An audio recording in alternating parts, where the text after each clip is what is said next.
بڑی بات تھی ہوتے جو مسلمان بھی ایک. اگر آج وہ بڑی بات واپس لوٹ سکتی ہے, آج تمام مسلمان ایک ہو سکتے ہیں, آج ہم سب ایک ہی ڈور میں, جس ڈور کا نام اسلام ہے, اس میں بندھے ہوئے موتی بن جائیں تو ہم تسبیح ہیں, اور بکھر جائیں تو ہماری کوئی ویلیو نہیں ہے, کوئی وقت نہیں ہے, کوئی قدر نہیں ہے. یہ ہمیں اور آپ کو سوچنا ہے. کل نور فاطمہ نے ایک بات کہی تھی بہت پیاری, اس بات کو میں یہاں ضرور دہراؤں گا.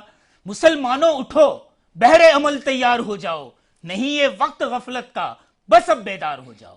یہی وہ لمحہ ہے جہاں آپ کو, ہم کو بیدار ہونا ضروری ہے. مسجد اقصی تک پہنچنے والے کفاروں کے بوٹوں کی آوازیں ہم بھی سن رہے ہیں. یہ شاہ فیصل مسجد تک بھی آ سکتی ہیں, یہ کراچی کی مسجد طوبہ تک بھی آ سکتی ہیں, یہ ہر جگہ جا سکتی ہیں. بس بیدار ہو جاؤ.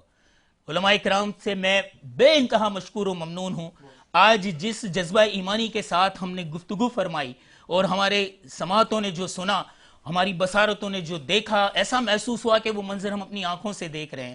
اللہ تعالیٰ اس پورے پاکستان میں نہیں, پوری امت مسلمہ میں فضائے بدر کو ہمیشہ کے لیے دوبارہ زندہ و جاوید کر دے, اور ہمارے دل انہی جہاد کے جذبوں سے, انہی اللہ اور اس کے رسول کی محبتوں سے دوبارہ آباد ہو جائیں. آمین ثم آمین. اسی دعا کے ساتھ اس سیگمنٹ کا اختتام کریں گے. دونوں ہی حضرات, بلکہ تینوں حضرات کا بہت مشکور و ممنون ہو کر آئندہ بھی آپ کے ساتھ اسی طرح کی ادبی علمی محفلیں فیضان علم کے ذریعے چلتی رہیں گی انشاءاللہ. انشاءاللہ. ملتے ہیں بریک کے بعد.